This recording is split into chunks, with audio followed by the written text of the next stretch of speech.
Hey, good afternoon. On behalf of the University of Redlands, thank you for joining us for Challenging Conversations. My name is Christopher Jones, and I am the university's Senior Diversity and Inclusion Officer. Challenging Conversations is a series of four related discussions on the subject of race in America. The author, Jim Wallace, tells us in his book with the same title that race is America's original sin. As an institution of higher education, I can tell you we will not have all the answers, but we should be part of developing solutions. And to fix a system built upon racist ideology, we cannot avoid dealing with race. Over the last few weeks, our nation and our university has confronted the aftermath of the death of George Floyd and the impact of the Black Lives Matter movement, heightened awareness of racial disparities, and a groundswell of demands for change. During this period, we also continue as a university community to uphold the fundamental values of a liberal arts education. We expose students to critical discussions, challenge assumptions, encourage active listening, and allow opportunities to analyze complex situations like those we face today. We educate hearts and minds, and that is what we will do through this series. Before we begin, I would like to remind all of you listening on WebEx that the Q&A will be available during this event, and we will welcome your questions, which we will address in the last 15 or 20 minutes of this session. You'll be able to click on the chat icon, which looks like a talk bubble in your WebEx toolbar to submit your questions. Time may not permit us to get through all of the questions submitted, but we will try to address as many of your questions as possible during our time together. The first in our series of challenging conversations was on the subject of race and justice in America. In this week's conversation, we will take on the subject of diversity in America. As I stated last week, this series is a broad conversation about the multifaceted aspects of race. If everyone participating online today were to provide a definition of diversity, I would bet we would have a group of definitions with many different elements. Today, we want to explore some of those elements, but more importantly, we want to think about how we harmonize those elements into constructive coalitions that foster action and change in our communities. In other words, how do we take advantage in this current social movement or social moment to overcome our differences to find a common ground for change? So let me begin by introducing the panelists for today. First, we have Ms. Joy Clark. Joy Clark, a Southern California native, was born and raised in South Los Angeles, raised by parents who were involved in the civil rights movement as organizers of peaceful protest and fundraising for the late Dr. Martin Luther King Jr. and Medgar and Charles Evans. It has been instilled in Joy to be a leader in her community and to use her voice to teach others in the community about racial and social inequality in the hopes that her voice will affect change. With over 20 years of administrative experience in the areas of banking, real estate, law enforcement, and charitable organizations, she is currently the administrator for the University of Redlands Enrollment Division. Joy is a wife of one, a mother of two daughters, and one son. Next, we have Tiffany Felix. Tiffany Felix is a senior executive specializing in enterprise risk management. Functions she has responsibility for consist of risk management, environmental health and safety, real estate and facilities, risk engineering, corporate social responsibility, business continuity, and global crisis management, audit, legal, and security. She is currently the Vice President of Enterprise Risk Solutions for Oh My Green Garden, which is headquartered in Burlingame, California. She's had recent roles at American Apparel and Oakwood, while also having worked at NBC Universal, Comcast, ESPN, Disney, and Nissan. And Tiffany has a bachelor's degree from the University of California at Berkeley in environmental sciences and an MBA from the University of Redlands. She's a native of Los Angeles, California, and is passionate about coaching and mentoring young adults, including her three children, as well as working on a new nonprofit called Holistic Soul. Next, we have Maria Munoz, who is a professor in communication sciences and disorders. Dr. Munoz teaches, conducts research, and publishes in areas related to multicultural issues in speech-language pathology and acquired neurological impairments in speech, language, and cognition. Her particular area of expertise is acquired aphasia in monolingual and bilingual Spanish speakers. And last but not least, we have Keith Osajima. Professor Keith Osajima is professor and director of the Race and Ethnic Studies program at the University of Redlands. His courses include Introduction to Race and Ethnic Studies, Race and Education, Whiteness and Anti-Racism, and Ending Oppression. Professor Osajima has written articles on Asian Americans in higher education, education for critical consciousness, internalized racism, and the model minority. His current research seeks to understand the dynamics of division and polarization in the country. Professor Osajima has worked extensively on campus to address issues of racism. He has conducted workshops on implicit bias, white privilege, and listening for change. He co-chaired Irvine Foundation and Hewlett Foundation grants on diversity and is currently co-facilitator of the University Council on Inclusiveness and Community. So let's start this conversation about diversity by talking about the term American culture. Professor Munoz, we can imagine that the term American culture would resonate differently in Jackson, Mississippi than it would, say, in Hartford, Connecticut, than it might on the south side of Chicago, and that it might in East Los Angeles. If we think about culture in America, do we share a culture in America, or are we really a society of a multitude of different cultures that coexist with varying degrees of success? Yeah, it's a big question. Luckily, I've had some time to think about it, and I'm going to kind of talk about it in the way that I kind of processed it. And I want to start by talking about going back to the basic biology. And by that, I don't mean race, I mean the brain and how the brain organizes the world. And our brain is really good at patterns and habits and routines. That's how we manage the world. So I can go into a restaurant I've never been into and have some understanding of what to do there because I have a schema for restaurants. You go in, you get a menu, you sit down, you order, you pay. Culture, at its most, and I think in its purest form, is nothing more than a schema, a way for us to organize the world and the people we encounter to help us navigate it. Okay. The problem becomes when people get so attached to those schemas that they're not willing to see the individual, or those schemas are built on incorrect information. But I do think that fundamentally culture is just a way for us to understand people that we encounter. And so when we think about, are there things that are kind of uniquely American, right? Are there things that most, and I don't know that there was anything I could think of that I would say everybody, but are there things that most people in America experience? And I think there are some. According to BuzzFeed, peanut butter and jelly sandwiches are a very unique American kind of thing. Driving on the left side of the road. So there are things that I think are uniquely American. But I also think that we have to think beyond that to think about kind of do we have what we consider a cultural norm? What we consider to be quintessential Americana. And I think there is.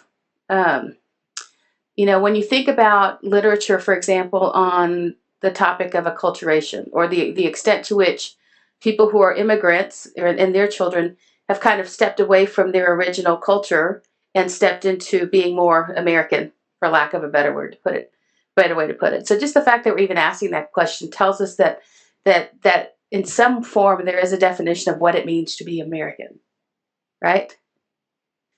And the way I think it's defined in the U.S. is very white-centric in terms of what is considered normative culture in the U.S.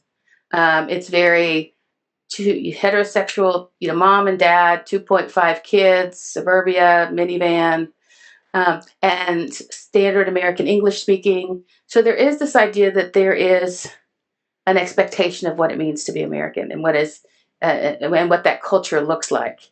And it's when people differ from that in ways that we start to have problems in terms of how people interpret those differences. So there are some people who differ from that in ways that are seen as positive, like, celebrity culture. That's being seen as a positive deviation from the norm. Often than not, those differences are perceived to be negative in terms of you don't speak the right English, or you don't look right, or you don't dress right. And that's where we start to get, for lack of a better word, cultural clashes. And that's where we get, where we start to get into problem areas. Culture is just culture. Like I said, it's just the brain reorganizing the world in a way that makes sense to them. What happens is the values we put on those differences, and then also the power behind it. Okay? We are a white-centric culture because when Europeans came to America, they came with, really, it was an invasion. They came with a conquering idea, and we're going to conquer the land, we're going to conquer the people, and we're going to make it ours. And that's continued to this day. So I do think that in an ideal world, there are lots of different American cultures. There are lots of different things about culture that can represent America.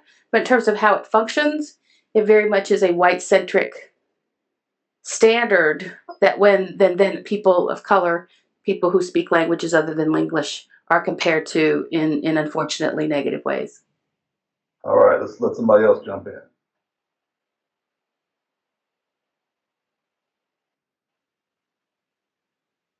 Well, I'll go ahead and jump in. First, Christopher, thank you so much for hosting something like this. I think this is really important conversation and dialogue that needs to be had. So appreciate you and the University of Redlands for hosting this conversation. And what Dr. Munoz said, as far as a couple of things, when it's the brain reorganizing the world, and it being white-centric, I think that's kind of pivotal when we're talking about diversity in America and why we are not where we need to be. One of the things that, one of the components of the question was, have we reached a varying degree of success? And I guess it depends on how you define success, right? I think if certain people were to participate in this panel, they would say that we have reached success. From my perspective, I think there's nothing but more opportunity, that we are definitively not there as far as success goes. And I'm speaking from the perspective of corporate America. And when you only have 4 Black CEOs that run Fortune 500 companies, and we're talking about 400 years later since slavery, then we've not reached success. The equity is not there. When we're talking about celebrity culture, the fact that we normalize white society and everything that is white is good, then we have not reached success. I think when we see what has happened most recently with the brutal deaths of, there's a long list. I think everybody is, watching the news, and we all know what's happening. But when we're seeing that happen in 2020, then we have not reached success. But there is, at the same time, people who will believe that we have reached success. So when we're talking about success, we have to look at society, how we define success. And I think that has to be more of an inclusive process of how success is defined. And that process has to be an entire community, inclusive of people of color, when you're defining success. So I'll leave it at that and let Keith or Joy jump in as well.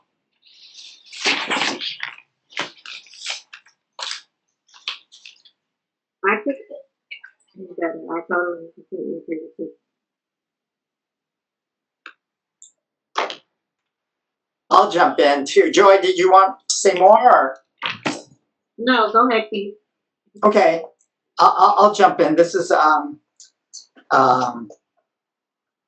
this is what happens when we get some people who are thinking along the same lines. So, like, some of the things that I was thinking about earlier have been mentioned, and I appreciate Maria for leading us off. And let me think a little bit with you about how we might extend some of that. One of the things, at least when I teach about the history and development of racism, that one of the things that we have seen shifting over the years is that there used to be a strong association between biology and race, so that people were thought to have some, because by virtue of being a particular phenotype or having a particular kind of skin color, that there may be some biological associations linked with that.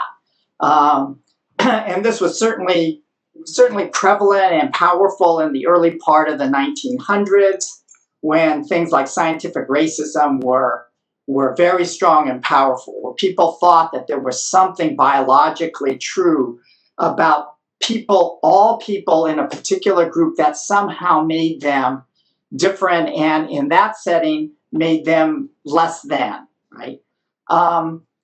Over the years and over that century, that idea became less popular, less salient.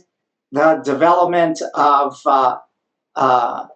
social sciences that question that, anthropology, sociology that question that, as well as the experience of seeing what happens during World War II, when Nazi Germany kind of employed those similar kinds of notions, shifted things. But while those ideas may have come to become less favored, it doesn't mean that those ideas are gone.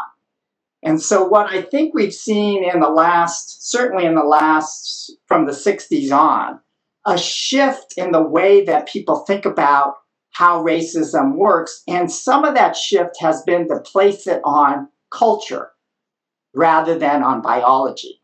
So I think part of the place where we get stuck, or where it gets hard, is that when we start to identify that there may be some cultural aspects to people that apply to all the people in a particular group, that then become sort of another name for saying they're all like that. And so in my experience, there's a couple of different ways that it happens. One is that in the 60s, the model minority image came out, was very powerful in explaining why was it that Asian Americans were doing so well in school. And a lot of those explanations weren't racial, but they were cultural. They work hard, they have a Confucian, all of these different things, right? So it kind of acted like it was everybody has that, and that's why people succeeded. And then the opposite was true, right? If Asians did well, then why didn't the Latinx and the African American students not do well? Well, it wasn't because they were genetically inferior, or those people still believe that, but a lot of it became tied to culture. And so that's where, they don't value school, they don't value family, or, whatever it is. And so that's where I think the varying success that Tiffany and Maria and Joy are referencing kind of get played out in that way. So that's one thing that I would add. Okay. Well, Ms. Felix, you mentioned and you talked about this varying degree of success, and kind of really how it's defined. But many people hear the word diversity and they think about numerical representation. But let's talk a little bit about the importance of the way in which we include different ways of thinking in this context. Not just diversity of thought, but in the sense of recognizing that people have different thoughts, but the way we actually respect those who have different beliefs and belief systems. We recognize that bias exists, whether it's in the corporate world or in higher education, but how do we overcome the biases inherent in our beliefs and the way that it impacts our actions with one another? And I'm glad that you're asking this question, because I think there is, to a certain extent, a misnomer when we're talking about diversity and inclusion, right? When you're talking about diversity and inclusion, I think any corporation out there will commit to being a diverse and inclusive environment, or wanting to be a diverse and inclusive organization, whether it's a higher learning institution or whether it's a small business. But when you're talking about diversity and inclusion, and in someone, I'm speaking from my perspective and probably from the perspective of some of my peers that work in corporate America, when you're talking about diversity and inclusion, in an organization makes a commitment to diversity. I see that, and I'm going to be honest and transparent to a certain extent, tokenism. That's what tokenism is when you're having a diverse company. If I'm working for an organization, I want to have inclusivity. That is more important to me than diversity, because if the organization is inclusive, then we're not talking about inclusive as far as protected classes. We're talking about inclusive as far as my thoughts matter, my direction, my feedback, my suggestions, that I have the authority and I'm being empowered to make decisions for the organization as a whole. So with inclusion comes empowerment. But with diversity, from my perspective, I just see that as tokenism. Organizations, corporate America needs to start working on their inclusion. And we are socialized, and if we're going to start from the beginning, and I'm going to keep it real here. When we are socialized, coming out of high school, going into college, you're 18 years old, you go to a major university, you're socialized to see white male professors. That's what happens. Predominantly, the higher learning institutions taught by white men. So when you're being taught by white men and then you get to corporate America, you're just inherently socialized to think that corporate America is also to be run by white men. So if we're going to talk from the perspective of inclusion, we need to start at the higher learning institutions. We need to start making sure people of color, especially Black people, are teaching within the higher learning institutions, so that regardless of what ethnicity you are, gender, sexual orientation, you are now being socialized to know that the higher learning institutions, and inherently then should be corporate America, are going to be inclusive. Not diverse, but inclusive. Inclusive enough that a professor has the authority and empowerment to lead curriculum, to issue grades, to then go on to corporate America, and someone of color, someone that looks like me, is empowered and has authority to hire, to terminate, to create strategy, to lead the profitability of an organization, but not just be in a diverse environment where I'm sitting over to the side as a token so the company can hang their hat on, I'm diverse.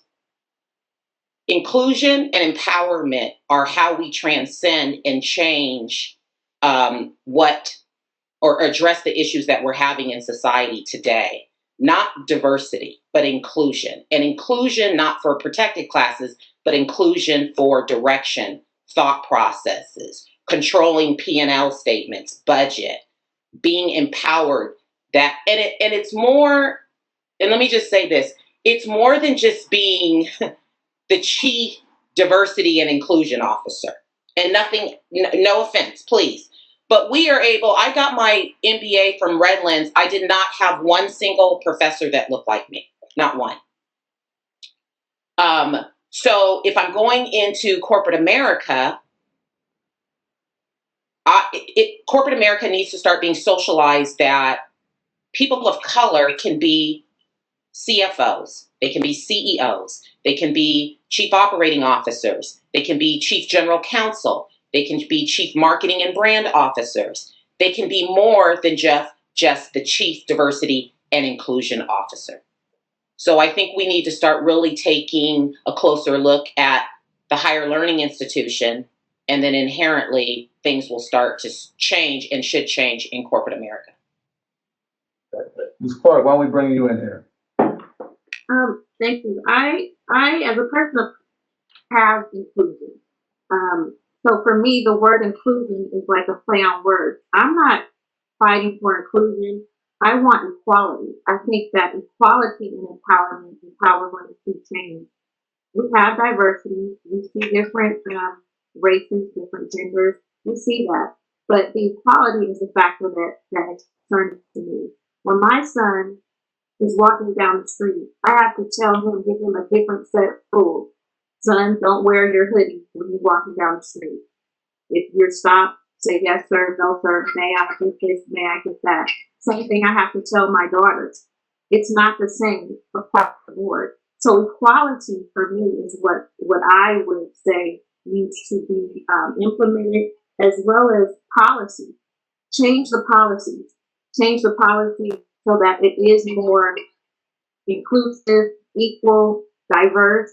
Because we have some, like Tiffany just stated, we have some brilliant minds who are Black and brown people who are constantly overlooked, and they can definitely add to a corporation, add value to an institution, add value to our, local city governments.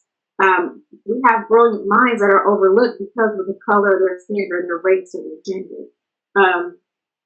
So that's what I would like to see. I would like to see, when I think about diversity, I think about, the vast, it's like a quilt. You add different pieces to a quilt, but there's so many pieces that are being left out because they're being overlooked. And that's because we don't have the equality. We have inclusion, like Tiffany stated. We have inclusion officers, we have diversity officers, but what is the fabric of the organization? How many upper level C-suite executives are African American, Latinx, how many of those are there? That's what we're fighting for, equality. When you get pulled over, you are held to a different standard than a white male. So those are the things that need to change in terms of policy, in terms of training. Those are things that I would like to see change. Professor Osajima. Let's see. I really appreciate what people have said. It speaks to the ways in which people are sort of brought into and exist within various institutions, and we certainly try to think about how people, are included in that way. And the kinds of things that we need to do to make sure that happens, whether it's in our hiring practices, whether it's in our promotion and review practices, all of those ways to keep things in mind so that people will thrive and be successful in wherever they are in the university. I think about it in relation to the first question, right? That we are not a bubble, and all of the things that are out there that affect how we see people, how we treat people, how we interact with people, are going to be part of the ways that are going to shape our interactions and the ways that we function in this place. We may have a different kind. It may not seem as harsh. It may not seem as mean, maybe, I don't know. But those hierarchies and those ways in which oppression in the society affects our minds, affects the way we see people, are going to shape our interactions and our ability to think well about people who may not look like us in the institution. And so when I think about this in particular, when the part of the question about how is it that we can overcome the biases that exist, right? Or how is it that we can have these conversations, these kinds of conversations? And from one of the things that I think is important is that we do need to understand and name the kinds of forces in society, the oppressive forces in society, and the ways that they have been embedded in our institutions, and how we have inherited many of those in the ways that we function. We need to think about how those affect, not only who's here, but who is it that's going to be in the pipeline to get here? Who is it that's going to be able to kind of do the kinds of things that are going to get them here? And so, not surprisingly, hey, I'm director of race and ethnic studies, right? I'm thinking about the way racism operates and affects that at the level of the individual. Like, we talk about those little slights, those what people call microaggressions, and to the larger ways in which we may, our criteria for who's a good faculty person may have those kinds of biases that Maria talked about in terms of being white-centric or male-centric or European-centric. So there's multiple levels that we have to think on. All right, Professor Munoz. Building on Keith's idea of multiple levels, I really kind of think of diversity in two ways. One of it being in its most literal sense. We all experience multiple cultures. We all, urban is different from rural, and north is different from south, and we all have cultural experiences that are in many ways unique because of the combination of the intersectionality. And that's in its most literal sense. I think the danger of kind of just focusing on that route leads us into things like, oh, well, if everybody's diverse, then nobody's diverse. And things like affirmative action and diversity and inclusion considerations don't matter because we're all technically on an even playing field. The other way of thinking about diversity is the idea of we use it to define other, that there's this kind of white-centric, male, as Keith said, male-centric standard that if you differ from that in some way, you are considered diverse. And rightly so. I mean, in the sense that it helps us start to identify people who have been marginalized or set aside. What we fail to consider sometimes, not necessarily us, but in the larger society, is that the idea that if we have this core that is perceived as, for lack of a better term, the gold standard, then we are making judgments of people who are different from that. So with the ideas of tokenism, it's the idea that, oh, you're here not because you contribute anything, but because you have to be here so that we could check that off the box, rather than recognizing that we have historically seen the world from this point of view. You offered a different point of view, a different way of knowing, a different way of doing that is just as valuable and has something to offer. And we want that, and we want to incorporate that. And I think that's where we get into the difference between diversity in terms of, checking off a box versus inclusion, giving value to what comes in. You see that a lot right now in the last year, starting with the Romance Writers of America in December when they had a big blow up. In the publishing industry right now, there's a big conversation about, for example, what is considered good writing, what is considered good literature. And you have white people primarily saying, well, that's just, that's for the judges to decide.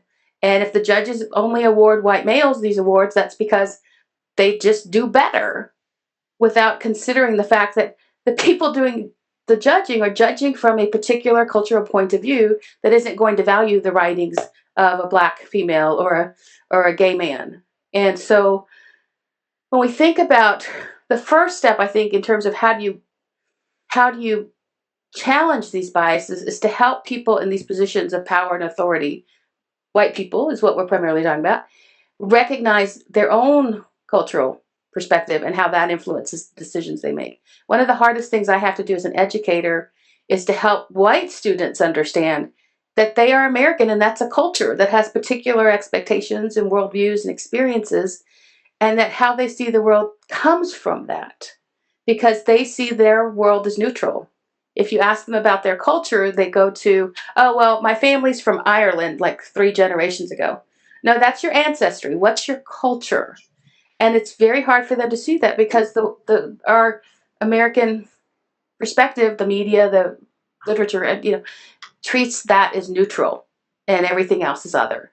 And so I think recognizing that we have to challenge that neutrality, say that's only one way of looking at the world. It's not the only or the best way of looking at that world. So let's talk a little bit about that neutrality, the way that you frame that piece. And Ms. Clark, let's start with you on this next question. As I think about that concept of neutrality and the way it looks, and sometimes when people want to show their allyship, we hear this statement, I don't see color. I don't see color.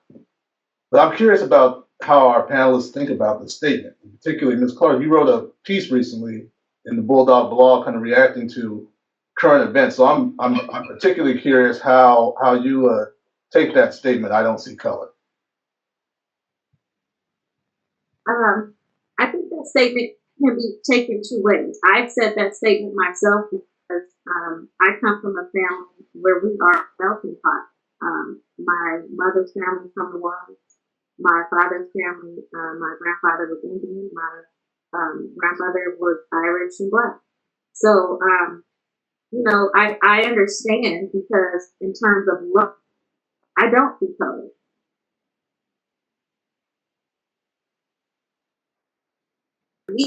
I live in. So there are colors. There are times when I've been approached or I've had bottles thrown at me or experienced certain things and called certain names where I've been forced to see color. But it just depends on one's perspective. My perspective is I love everyone. I'm a woman of faith, so my faith teaches me that God is love and I love. However, like I said, there have been experiences. My first experience with racism was not down south. It was in Long Beach, California, when I was babysitting for a neighbor, and a Latino Hispanic male threw a bottle in front of the stroller that I was pushing and yelled the N-word, "Go home." Why do I have to experience that? But that's where the colorism comes into play. Again, as well with colorism, I was talking to my young daughter last night. Colorism is something that's going on in our community for years because of the lightness of my skin. I've been told that, oh, you wouldn't be out in the field, you would be in the house. So there's different plays on color that come into place, and but for me, it doesn't bother me when people say I don't see color because I feel like if it's coming from the right place, I understand it. Anybody else? I could jump in. Yeah, I think that again, I want to keep thinking about the way in which the way we think about racism and how it works changes over time, right? And so the idea that I don't see color is part of a particular historical moment in that history, and that is something that really developed in the 80s and 90s, and this whole idea of colorblind ideology is something that is the way that race has been constructed. And so, I want to keep that. And what I worry about, right, is when people say that, and I think that there are three things that can happen. One is it is a way of denying the history of racism that exists in this country. It's like, oh, I don't see color, so therefore I'm not going to think about any of the things that are going on out there, right? So that's one. It gives people an out, kind of. It can act as an excuse for not having to kind of pursue these ideas or engage with them. And I think it's a way of also trying, for many people, it's a way of trying to assert some sense that they're good, right? That I'm okay, I'm a good person because I don't see color, right? And that's not the question. The question is, like, how do we understand what's going on here? I think we need to understand that racism is real, and that notion that I don't see it really is not helping to advance it. It's kind of a way to defend, to deny, and dismiss. And so having any kind of conversation that starts with that is going to be hard. So that's one thing that I would want us to keep in mind. Professor Munoz, you had your hand. Oh. I think I have a much more visceral reaction to that phrase. Please don't use that with me. The idea that I don't see color. For me, the reaction is multifaceted. One is you're not seeing color because you don't have to. You're not living in your skin, and you're not living in my skin. I don't get to not see color. Because when people look at me, that's the first thing that they see, and some of them react negatively to that. So there's that. There's also just the issue of many of the people who have said that then go on to do things that tell me they do see color. They're just not seeing that in themselves. And then that's a whole different conversation. So I think it's very much an effort to go around an issue that many of us can't get around. Mm-hmm. And it stops the conversation. It's not just, I don't see color. I don't want to talk about color. And I think that's extremely problematic. And so I think it's a better approach to say, let's talk about your experience as opposed to just immediately denying that you have any role in how people of color have been treated in this country. I would like to ask a question. I'm thinking of someone, like I have a friend, right? And she's a Caucasian friend. And she's one who I know personally, when I've experienced things with her personally where she has said, I don't see color, where I can genuinely say that this person I know does not see color. So how do we, in an effort to recognize racism, number one, because racism is real. It's a real thing. It's awful. It's despicable. But how do we take those people, like my friend, who's in that set of people who really don't see color like that, who embrace everyone? How do we take people as allies or friends or whatever, and not marginalize them like, oh, you're just taking the easy way out? How would you gauge that? How would you answer that? Can I respond really quick? Sure, go ahead. Because just like Keith and Maria, when someone says they don't see color, and me as a Black woman, that's them telling me they don't see me. I want you to see me. I am a Black woman. I want to be seen. I thought Keith and Maria's comments were amazing. Exactly. And I think that when someone says, I don't see color, there's an education that needs to occur there. And I think that Maria and Keith both explained kind of that piece, that education piece, and that conversation that needs to occur, that because I think it is a way to detract from what's going on. I think it's a way to kind of cease the conversation, as Maria said, and stop the conversation when someone says, I don't see color. There's nothing to come after that if someone says, I don't see color. And I think if someone were to say to me, and I've had this conversation, and it's been a great conversation to have in the C-suite, where we can actually be honest and authentic. And so when someone says they don't see color, then I ask them, do they see me? Do you see me? Do you see me as a Black woman? Do you see that I'm Black? Do you understand or historically know what Black people have gone through?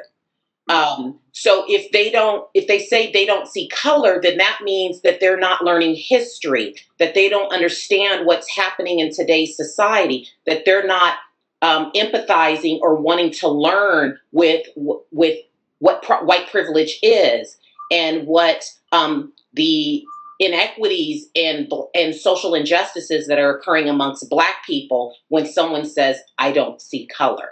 So I want them to see me. I want to see color. And one thing I want to point out also, when I say I'm a Black woman, and I know, and this is really for people on the phone, and I'd be interested to hear what Maria and Keith have to say about this, as well as Joy, but mainly Maria and Keith, because they are the professors. I make reference to myself as being a Black woman as opposed to an African American woman. And the reason why I say I'm a Black woman is I have traveled the world, and you guys have heard me talk about inclusivity and being inclusive. And I've been all over. And so African American really narrows the scope of the Black community.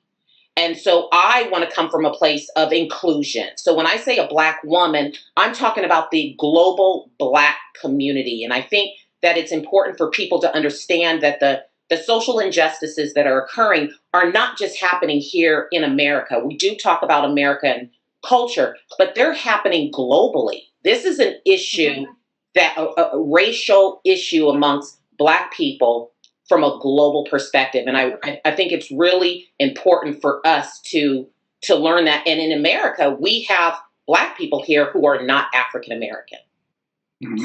Yeah.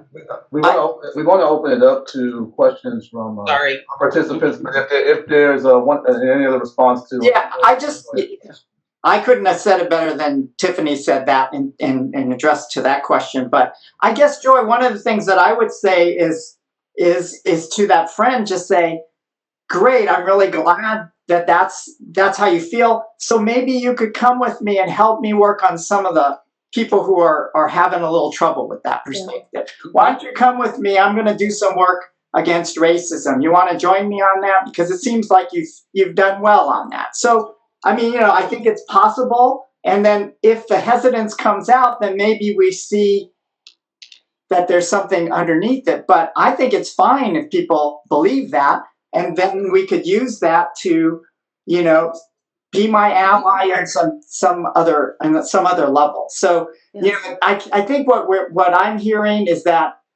it's problematic if it becomes an excuse or a way to not talk about it or not address it.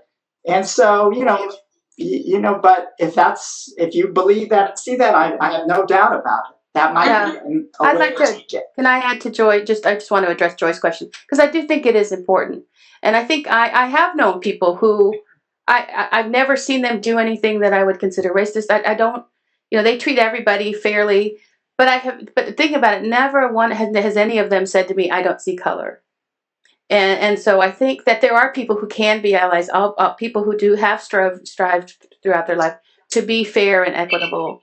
And maybe some do say, I don't see color. It's the fact that you have to say that concerns me. But there have been people who absolutely, and it's based on how I react to them, feeling comfortable in any situation, being able to talk about race with them, even though it's not their experience, and feeling safe to do that. So I absolutely think there are people who are like that. It's just that particular terminology that I think is very loaded. Mm-hmm. Well, I think that, just case in point really quickly, I think that that's like when a white person says, well, I have a black friend or I have a black spouse or whatever. I understand what it is it's saying. Yeah. And I do understand that the need to say I don't see color is the point in question. I do understand that. All right. Let's go to the questions that we have that coming from the audience. All right. Good afternoon, everyone. This is Shelley Stockton. I'm the Director of Alumni and Community Relations. Really appreciate everybody being on the session today. So the first question says, how do we help staff and students to identify and resolve conscious and unconscious biases?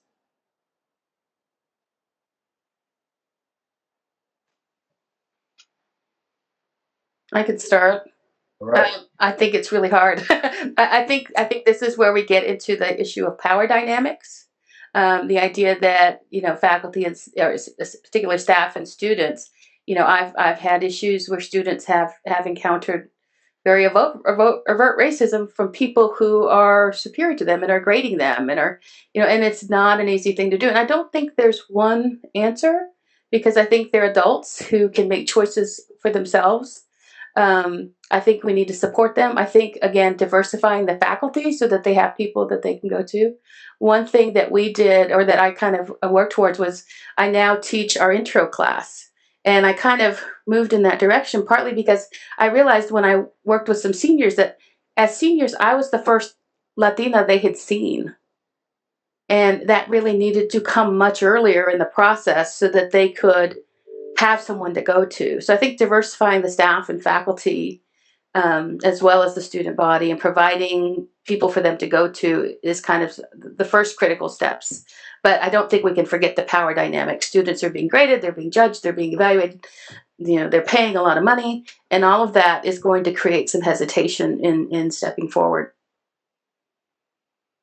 I'll come from the staff standpoint because I've been participating in some really conversations, and so the thing that we've been talking about is not being comfortable anymore, having those uncomfortable conversations, facing it head on, really talking about it. We've been dialoguing, we've been coming up with some things that we want to see changed within our division, within our areas that we work in, because the only way that anything is for us and for future generations of staff and students to come is to have the dialogue and from the dialogue be strategic, take the strategy, put those strategies into place where we can cultivate change in our institution and amongst each other. Yeah, I'll just be quick because I'd love to hear what Tiffany sees in her world. But I will just say that I think those kinds of conversations are really important, and they're hard. And so what I wanted to mention is, last week we didn't know how many people were out there. I have no idea if that's the case this week, but there are like 200 people on this thing, right? I imagine from within the university and without. So I think that there is at this moment some momentum and energy and interest in having this, and I think that this kind of conversation is a good model of it. And how do we keep doing that? How do we keep supporting that kind of place where people can take some risks to admit that they're having the struggles with it, to hear and be able to listen to people who are angry and hurt by it. So, that can happen in classes. It can happen in forums like this and other things. And I know that part of what Christopher is thinking about down the line is, how do we do this across the university in an ongoing way? And that's true, I think, for other places on campus. So I know the question was very specific to the staff and the students at the University of Redlands, and I kind of quickly went through some of the questions. And as I mentioned earlier, the universities are a microcosm of the corporate America. That's what's happening. And so when there is this racial inequity amongst staff and students at the university level, then these students can be assured that they're going to see the same thing. There's these unconscious biases and implicit biases and microaggressions. If that's existing at the University of Redlands or any other higher learning institution, that's definitely existing in corporate America. Addressing it in not just from an acknowledgement perspective. And I saw the letter that went out, I think it was like June 10th from the university about the racial and social injustices amongst the Black community. And that was great. But now it looks like from the questions, and it looks like from the community at large is, okay, and I call it alignment of attitude, of acknowledgement, attitude, and actions. Those all have to be in alignment. You've got a lot of letters that have gone out from major corporations. But what are the attitude and the actionable items? And I think in order for us to move forward in this space, specifically at the University of Redlands, the university needs to come out with some very actionable things. And those actionable things have to be an inclusive process, not an exclusive process that the board decides and the trustees decides and the faculty decides, but an inclusive process that warrants the participation and the co-creation of the students at large, and that their voice is heard.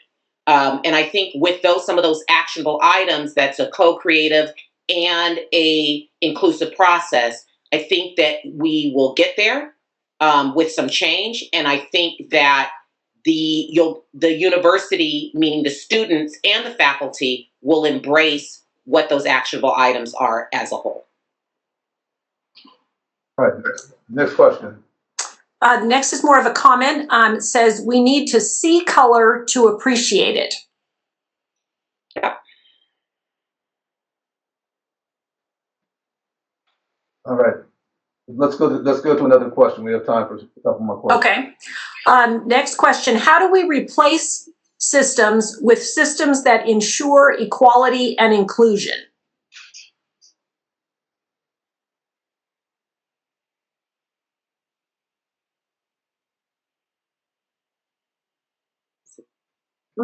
I'll take a step. I think that we replace systems first of all by being more inclusive. We put people in place who are Black people, Latin people. We mix it up. We get input from people of color, the students. The students definitely need a voice, and we need to all come together and rewrite some things. We need or some things that need to be changed. And put voice to it, and put pen to paper, and put action to it. put it into action, because a lot of the things that I've read, a lot of the things that I see, we want action. It's one thing to talk about it. It's another thing to put it into action. And so I think that while we have forums like these and other forums that have been had and calls and things of that nature, we make our strategy, we become strategic about it, and we put plans into place to present to leadership and work on, put these things into the policy, the bylaws, so on and so forth, so that we create an environment of change, inclusion, equality for everyone. And that's exactly exactly right, Joy. I think one of the first things that we have to look at is when we're, and I will say this to my kids, to my direct report, when you're pointing the finger, it's easy to sit here and point the finger at the system. We always need to look at the three fingers that are pointing back at us, always. So we all have our own individual social responsibility in the change. All of us have our own individual social responsibility. So I implore everybody that's on the call, that's hearing these dialogues, not just here on this call, but hearing these dialogues, reading what they're, reading the information across the board. I implore all of them, everyone, to look at your own individual social responsibility and how you are moving the needle toward a system of equality and inclusion. If you're not, regardless of what your ethnicity, your sexual orientation, your gender, your political affiliation, any of that is irrelevant. But asking, is this a system that's going to ensure quality and inclusion? And what can I do from a individual social responsibility perspective? What can I do to make and participate in the change of it? And I think if we start there, we will see a replacement of the systems with those that ensure equality and inclusion, if we all take on that individual social responsibility. All right, we have time for one more question. Okay, there's the next is actually a comment also. Tiffany, thank you for your words. We are on the same page. I am also a Black woman and you need to see me. Do you want me to go on to the next question, Christopher? Yes, we have time for one more question. If you had the capacity and emotional availability to have an open space and forum again, what do you say to the students whose faces have been used and tokenized on our website? What do you do to protect incoming students from having to be put in that, I believe, position is what the last word is. And it looks like it continues on to, what do you say to be brave to the administration, board of trustees, and the president's cabinet? What are the words and actions we're doing to protect our Black student and that racism is real? I think it continued on. Continues. Since you read that, why don't you start with that? Well, I think all of us collectively, right, have touched on this. It starts with this inclusive process, and in this inclusive process, just as Joy has just recently said, and I think Keith and Maria have said it as well, is we've got to change what the face of the higher learning institutions look like.